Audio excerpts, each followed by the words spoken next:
सर जी हमारे भैया की तरफ से मैं कहना चाहता हूँ भूतपुरी समाज से हमारा छोटा भाई आर्यन बाबू जो पूरी भूतपुरी समाज के कुशीनगर जिले में भैया हमारे हैं जो भैया एक बार हमको भी गाना गाने के लिए भैया से थोड़ा मौका दिलवा दीजिए ना प्लीज।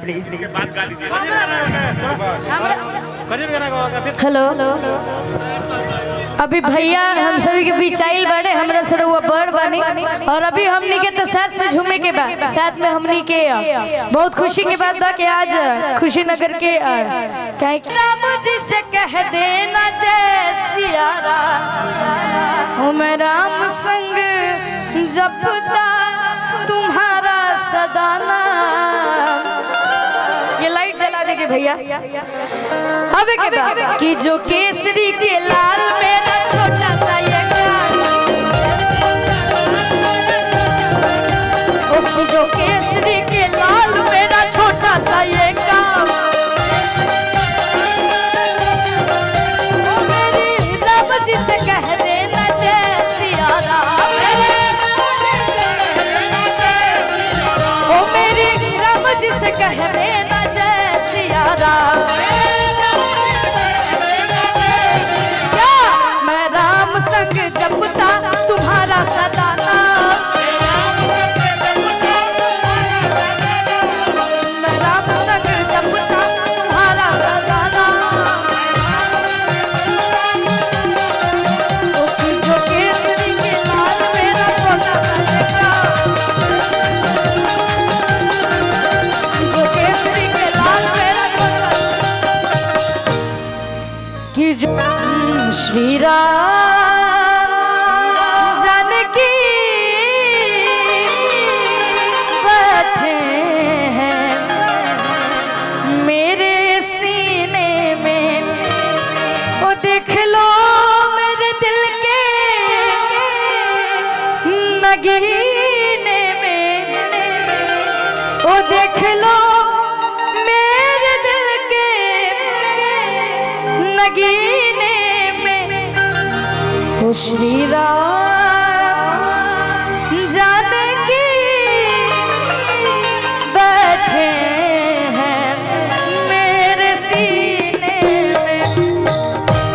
आना है कैसे श्री राम जानकी बैठे हैं मेरे सीने में श्री राम जानकी बैठे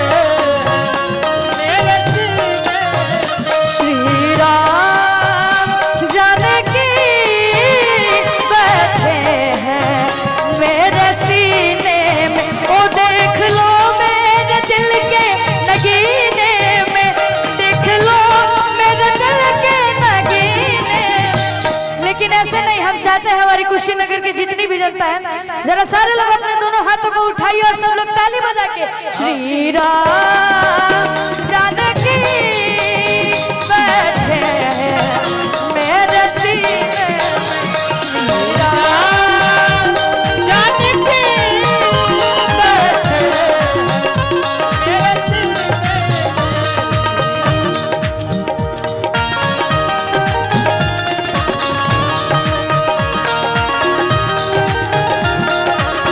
क्या बात है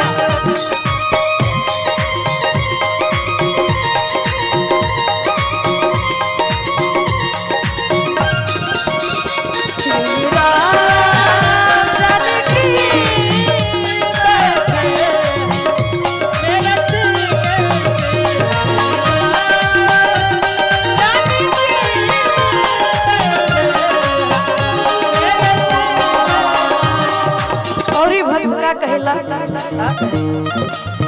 ओ मुझको कीर्ति न वैभव न यश चाहिए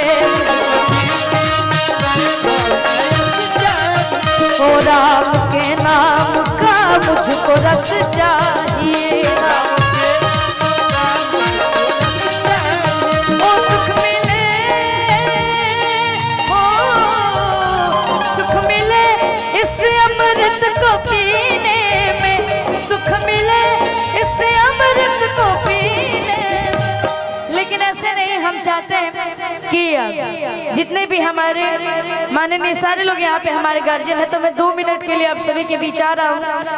तो जितने भी हमारे यूपी के राम भक्त हैं, हमारी पूरी दुनिया के राम भक्त हैं, हम चाहते हैं कि जो भी लोग हैं, जितने भी लोग बैठे हैं, वो 2 मिनट के लिए अगर उठ जाते तो हमें बहुत अच्छा लगता है। भैया आप चलते रहिए। श्री राम जानकी बैठे हैं मेरे सीने में, श्री राम जानकी बैठे मेरे सीने में। ओ देख लो मेरे दिल के नगीने में, देख लो मेरे दिल के नगीने में, श्री राम जानकी बैठे हैं मेरे सीने में, श्री राम जानकी बैठे हैं मेरे सीने। भैया भैया भैया भैया, हम चाहते हैं कि मेरा एक काफी प्यारा गाना आप सभी के बीच आया है राम जी का, जिसे आप सभी ने अपना ढेर सारा आशीर्वाद दिया था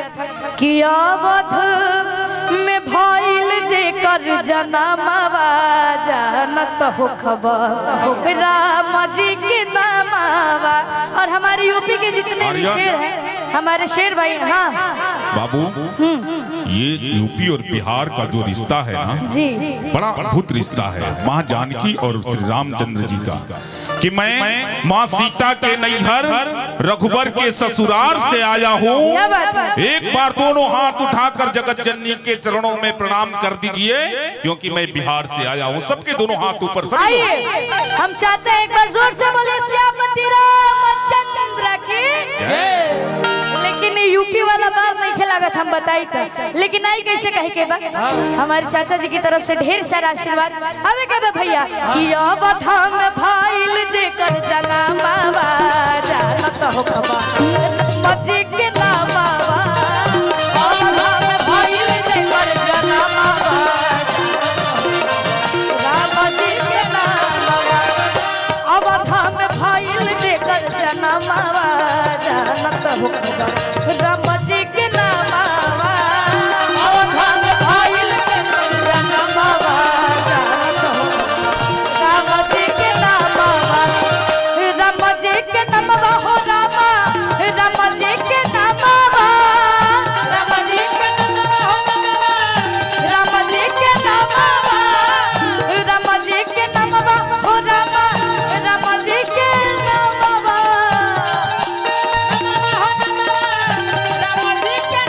आए भैया सबके फोटो खींची, हम आइल बनी रहुआ सबके झुमावे, तो हम तो जब पूरा रात रह, हम जब तक कार्यक्रम चली तब तक रह।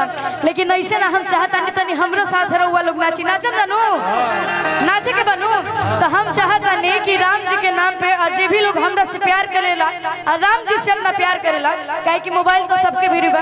तो हम चाहता नहीं कि सब लोग तनी अपना मोबाइल के फ्लैश लाइट जला लीजिए, जितना लोग वीडियो बनाता नहीं जा, हम चाहता नहीं जितना से भी सब लोग अपना फोन के फ्लैश लाइट जलाई जाए, ताकि पता चले कि आज हमने के कुशीनगर में बनी जाए, यूपी के धरती पे बनी जाए, और पूरा दुनिया की ताकत दिखे कुशीनगर के। हमारे माता बहन भी और जितना भी लोग है ना से सब लोग लाइट जलाई जाए, वीडियो जितना लोग बनाता नहीं जा सब लोग। और पीछे से भाई सब लोग आयो अवध में भाई लजे कर जाना बाबा जानत हो राम जी के नामवा। अवध में भाई लजे कर जाना राम जी के नामवा। अवध में भाई लजे कर जाना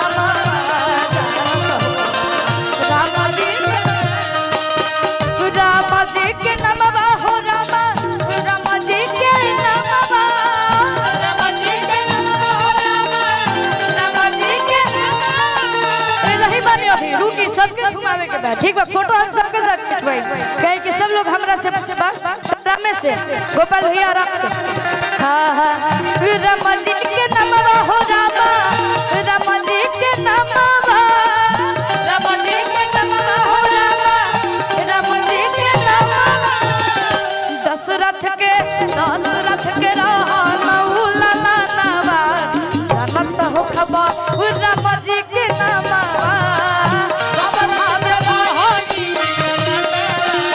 अरे बाप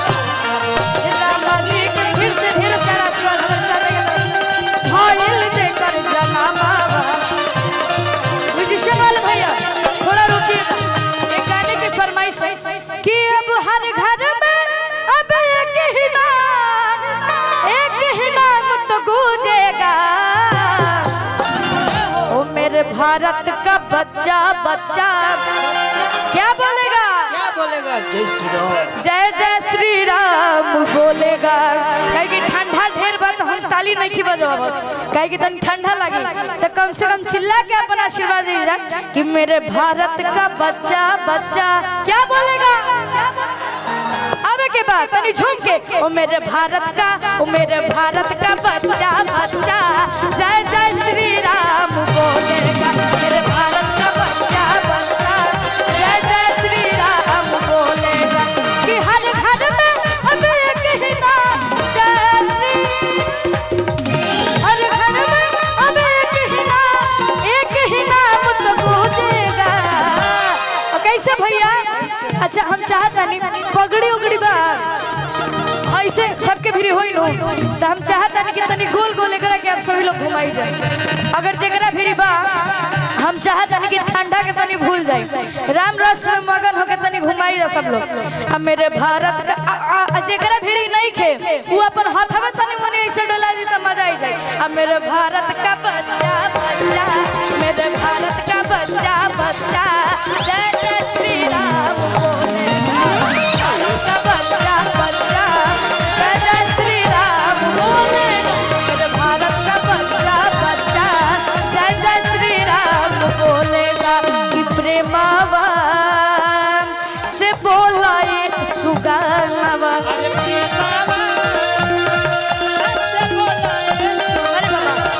अरे प्रेमावा से बोला ये सुगानवा,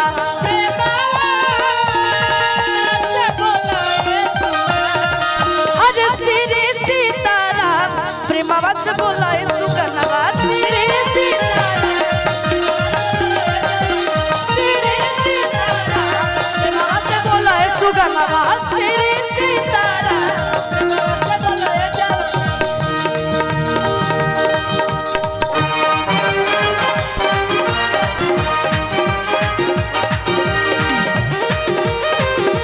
आप सभी बैठ जाइए, आप सभी बैठ जाइए।